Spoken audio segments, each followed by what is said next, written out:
Hello, and welcome back to day 3 of the 7-day spring cleaning challenge. Today we'll be discussing energy. So, energy is everything. Your thoughts begin it, your feelings amplify it, and your actions give it momentum. We've spoken about our thoughts and feelings over the last couple days, and now we're going to see where some of our actions are stalling our momentum forward. As moms, we are all aware that we give and give and give from our proverbial cups all day and all night. But before, I never considered how I was filling it back up. And I tried with sleep. I thought a good night's sleep was going to be enough, or maybe a couple girls' nights. And it just wasn't giving me enough to feel energized the next day.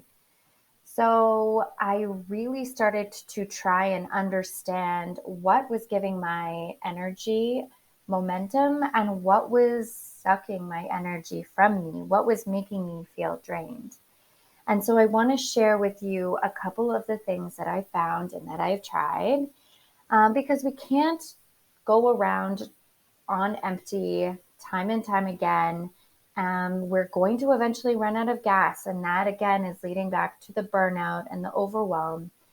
So, I want us to think today about what you're doing to refuel your energy and what you're doing that is maybe sucking it from you. So, let's look at the hustle culture that is starting to be discussed more because at one point it was the be all end all. It was go, go, go. And now we're starting to understand how important rest is and how the hustle culture is not serving us because we do, for our own mental and physical well being, need to prioritize our rest and our sleep, especially as parents. You are allowed to say no to protect your energy. It's not selfish. You're not going to burn any bridges by saying no. You don't have to stay up till 1 a.m. working on your kid's school project. You don't need to say yes to coffee just because someone asked you. You don't need to work out every day to fit into your pre-pregnancy jeans. I want you to look at where you're putting your focus and if it is filling you up afterwards. If it's not, then it's time to make some changes. It's really important for us because, as we all know, our time is not renewable, but our energy is if we figure out how we can best use it to our advantage. And when we do, we find out that our time can be used more wisely and effectively when we do feel more energized. So if you are feeling a little unmotivated lately or unproductive, understand that you're not being lazy. Rest is sometimes the most productive thing you can actually do for yourself. We don't want to wait every year till Mother's Day to take a break. You need to give yourself permission to rest because it may be the one thing that you need in order to move forward and just say yes to yourself. If you've tried that and you feel like you're okay and you're resting enough, ask yourself if you're doing what makes you shine, what sparks joy, what lights that fire inside your soul. And so the journal prompt that I provided today is going to ask you about things that you used to do as a child that you just loved. And I want to invite you to do more of that. So maybe you used to be creative as a kid and draw and paint.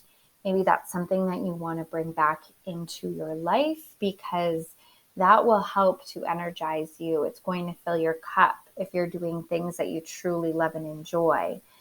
And then the homework from yesterday, where we discuss those feelings and things that you can do to evoke those good feelings, is going to help if you start to integrate those into some of your routines to give you your energy back, because you are again going to be nourishing your mind, your body, and your soul on a daily basis so that you'll find more energy and ease than before. one of the most important things we can do is to understand what our energy suckers are. So sometimes we call them energy vampires or energy takers. These are things that I've listed that are pretty common. They may be different for everybody, depending on your personality type, if you're introverted, extroverted, all of those sorts of things. But I wanted to list out some of the common ones so that you can recognize when you're doing too much of these energy suckers so that you can stop it and then go to your list of your energy givers. So the big ones for me that stuck out when I was looking into this was social media, because as a mom, a stay-at-home mom, I lacked that connection, that adult connection with people. And so a lot of times I was using social media to connect and chat with other adults throughout the day. And I was following inspiring women. And I thought that I was using social media to my advantage. What I didn't understand is that it is not an energy giver. I've tried it a million times. I've sat there when I needed a break and used it to try and fill my cup, and it does not leave me with a boost of energy afterwards. As much as I've tried, it's not helpful for me. And so maybe check in with yourself how you're using your phone and your digital apps, your social media, and seeing how you feel afterwards. So for me, I was checking it first thing in the morning and last thing at night. So now I've gone around and set some limitations and some routines so that I don't use social media as a crutch. I can use something that gives me energy to make me feel more recharged. So I also have set timers like those 1 hour limits on my phone so that I get a reminder when I've hit my max.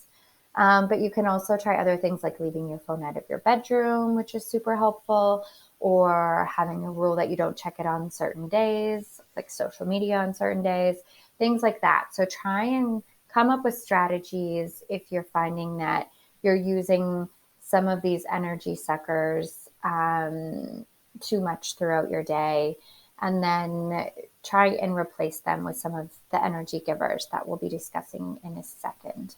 Another thing that I found was I was not saying no to anyone except my kids. So I was always brought up under like that yes mantra of, if you say yes, good things will happen. You're inviting in good energy. But really, I didn't have limits or boundaries around that. And so I was letting people suck my energy away from me, or if they had negative energy, I was absorbing it. And so one of the things that I've done is, first, I've started to create boundaries and say no if it doesn't feel like kindness, or it doesn't feel like love, or it doesn't feel like it is going to serve me. I will say no to either the activity or the person or the invite or what have you. And the other thing I've done is, if I am around people who are negative, or strangers that, have bad energy, then I like to picture a big bright light around me and a bubble, a protective like armor around that, so that I can picture them not physically pulling my bright light away or dimming my light. And I'm picturing myself just like pushing away their negative energy that they're trying to put on me. So those are a couple things that you can try if you're finding yourself in similar situations. And another thing that I've tried is just setting clear boundaries with my phone again, because my phone, with a lot of people similar to me, can be difficult to say no to. I mean, we live in a 24/7 kind of culture where we're always accessible. People expect prompt responses to emails and messages and what have you. And just recognizing that my energy is not is not infinite. I need to protect it. I can't give and give and give to everybody who wants to message me all day long, as well as to my children, and expect to feel fulfilled at the end of the day. I'm going to feel drained. And so I've turned off, I either set it on airplane mode throughout the day for portions of the day, or I ask people to only text me during an emergency, or I just ignore it, or I turn my notifications off. There's tons that you can do, and I'm sure you're aware of them, but it's now just being, recognizing if these things are leaving you drained and doing something about it, because you do have the option to take these matters into your own hand and to rewrite how that looks and feels for you. So now let's look at the energy givers. So for a lot of us, energy givers is laughing and fresh air and reading and being creative and listening to music. And as parents, it's cuddling and dancing with your kids, or just spending time with them and having fun with them. But I want you to be aware of what is filling you up, what is giving you energy and bringing you joy, so that you can make note of those. And when you are feeling drained, you can work some of these things into routine so that you are finding that you're always moving forward, that momentum that we're seeking of not feeling burnt out, but that we're moving forward and that we're finding the energy we need to give ourselves what we desire. So as moms with little kids, I know this can sometimes be hard because there's poopy diapers and temper tantrums and sleepless nights and just mess. But if you can find the joy in all of these silly moments and the laughter and the cuddles, then it can help you to just experience more lightness throughout your day. I'm not asking you not to feel the negative emotions that come up or the frustrations, acknowledge them and work through them.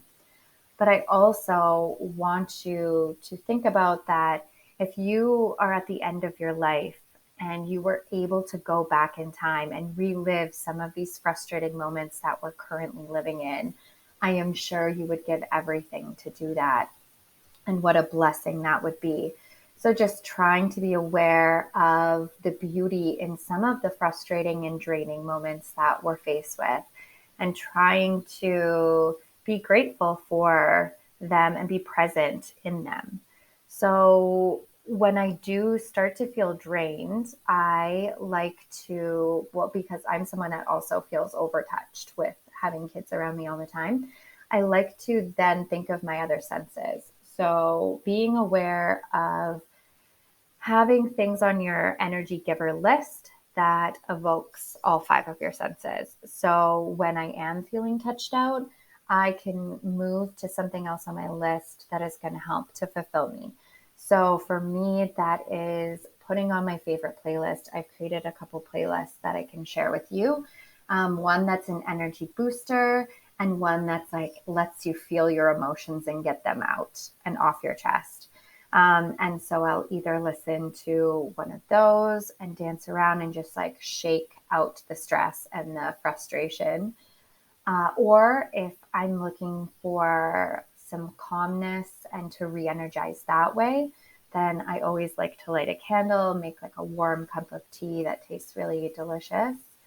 Or if I'm looking for just like a little bit of joy and creativity, then I like to get outside and just like play in the mud or just get messy and have a bubble bath afterwards with the kids and just like have some fun. So whatever it is that sparks that joy within you, look to those moments when you're feeling drained so that by the end of the day, you don't just want to crash in bed and turn off all the lights.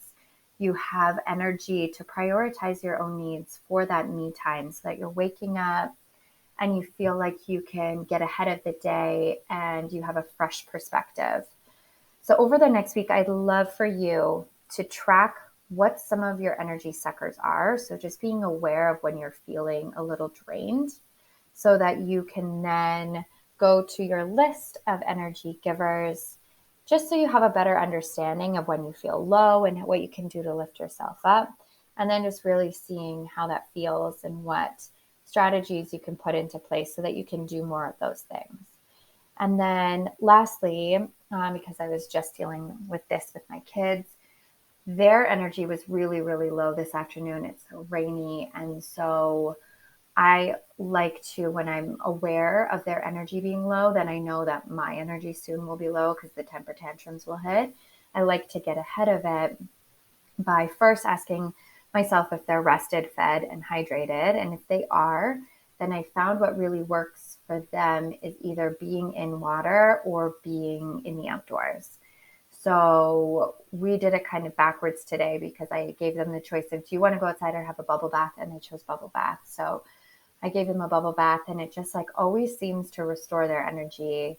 Maybe they're overstimulated or just like need to have the warmth or the fresh air, but it always seems to help. So we had a bubble bath and then went and ran outside in the cold, windy rain, and are now they're cuddling up watching some TV. So it really helps to either put them in water or take them outside.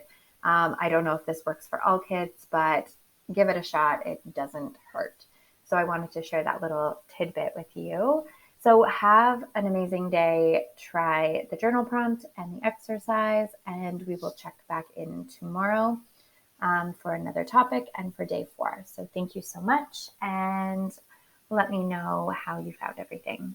Have an awesome day. Thank you.